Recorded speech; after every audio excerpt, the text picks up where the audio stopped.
उनके राष्ट्रपति बोल रहे हैं कि नदियां सूख रही हैं, रिजर्वायर सूख रहे हैं। महिलाओं ने हिजाब पहनने से मना कर दिया और फर्क यह है, और जैसे 2 साल बाद इन महिलाओं पे गोलियां बरसाई थी और लाठियां बरसाई थी, इन महिलाओं को गिरफ्तार नहीं किया। तेहरान के लोग अपने रॉक बैंड लाकर तेहरान की सड़कों पर साथियों बजा रहे हैं। लोग अभी भी रुकने का नाम नहीं ले रहे हैं। गवर्नमेंट बिल्डिंग में घुस के तोड़फोड़ कर रहे हैं।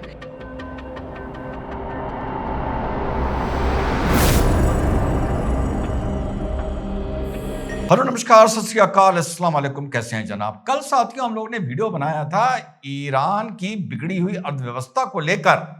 आज बात करेंगे कि हालात ऐसे बन रहे हैं कि अर्थव्यवस्था तो छोड़िए, इजराइल छोड़िए, यहूदी छोड़िए, सऊदी अरेबिया छोड़िए, हालात ऐसे बन रहे हैं कि तेहरान को साथियों खाली करना पड़ेगा और कहीं और बसाना पड़ेगा।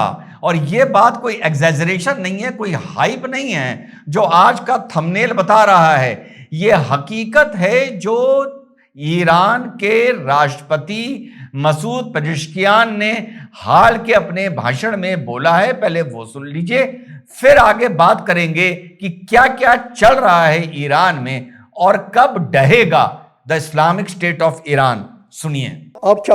We were on short of water. If it doesn't rain in Tehran until the end of autumn, we must start rationing.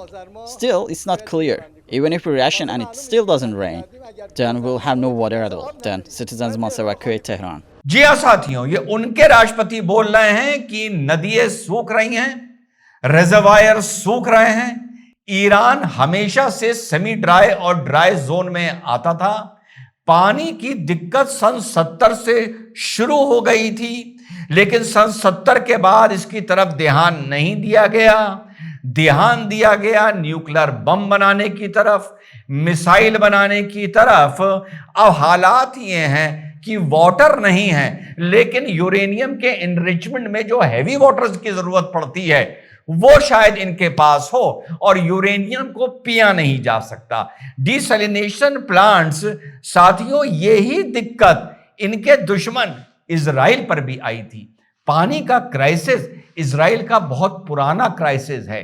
1990 से उन्होंने डिसैलिनेशन प्लांट्स अपने लगाने शुरू किए, समंदर का पानी उठाना शुरू किया, उसका सॉल्ट अलग करना शुरू किया और अपनी जनता को साफ शुद्ध पानी पिलाना शुरू किया।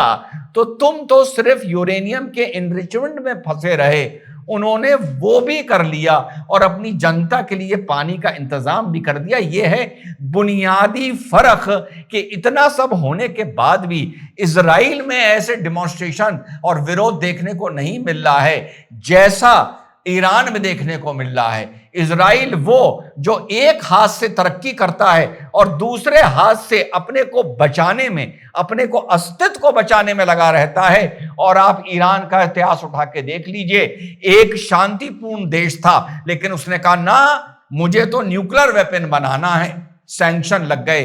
क्या हाल हो गया जो कल बताया था कि ना व्यापार हो पा रहा है, ना दुकानें खुल पा रही हैं, ना लोगों को खाने के इंतजाम हो पा रहे हैं। अब खाना तो छोड़िए, अब पानी का भी इंतजाम नहीं हो पा रहा है। और संभवतः ये माना जा रहा है कि आने वाले वक्त में अगर 3 महीने और बारिश नहीं होती तो धीरे धीरे, ये नहीं कि 1-1.5 करोड़ आदमियों को लेकर चल देंगे, धीरे धीरे as a matter of choice Tehran को पानी की किल्लत के चलते खाली किया जाएगा।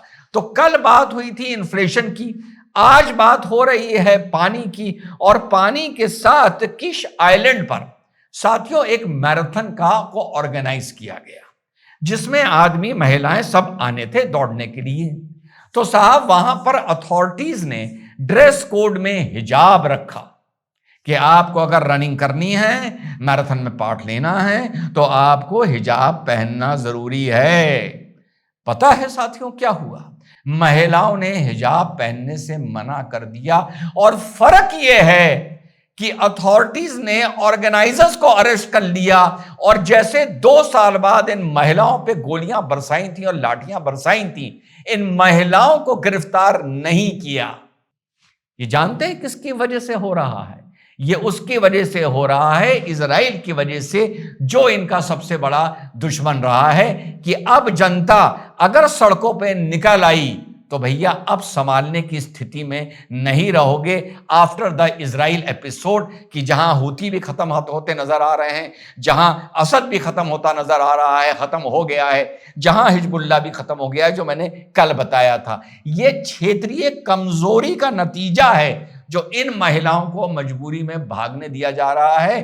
तेहरान की सड़कों पर रॉक बैंड, तेहरान के लोग अपने रॉक बैंड लाकर तेहरान की सड़कों पर साथियों बजा रहे हैं, और वहां पे ईरानी और ईरानी महिलाएं खास तौर से साथियों वहां खड़े होकर रात के 12 बजे, ये बात है करीबन अक्टूबर की, इस घटना को, इस म्यूजिक को एंजॉय कर रही हैं और मानो ऐसा लगता है इसे जी रही हैं।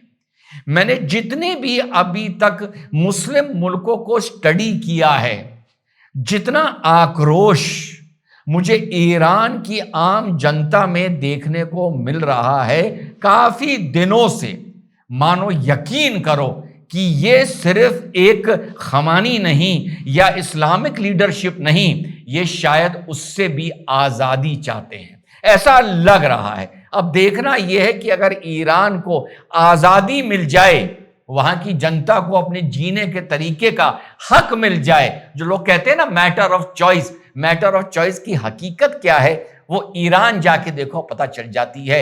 जहां पर लाठी चलाने का दम है हम भाइयों में, वहां पर there is no matter of choice, वही होगा जो हमारी लाठी कहेगी और जो हम कहेंगे। लेकिन वाकई मस्जिदों में ताले, मस्जिदों को बंद किया जा रहा है ईरान में, इस वजह से कि वहां पर जुमे की नमाज में स्टेट के खिलाफ, खमानी के खिलाफ मीटिंग्स होती हैं।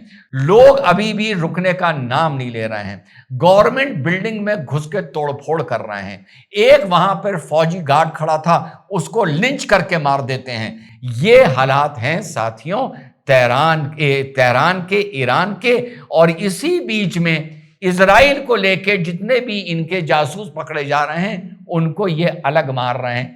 हालात ही ऐसे पैदा कर दिए हैं, इंसान अपने देश के खिलाफ, अपने वतन के खिलाफ जासूसी ना करे तो साथियों क्या करे।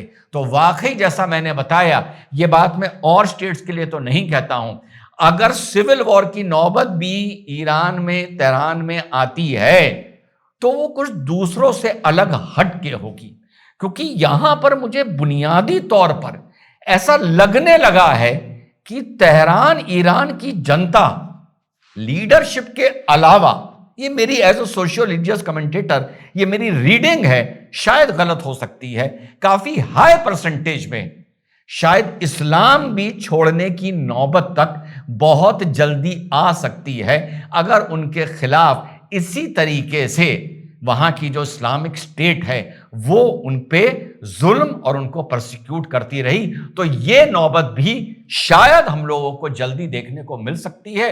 अब आप नाम लेते रहिए कि इजराइल ने किया है, यहूदियों ने किया है, अमेरिका ने किया है, ये तो साहब आप जानते हैं कि ये किसकी गलतियों की वजह से हो रहा है। जय हिंद, वंदे मातरम, खुदा हाफिज।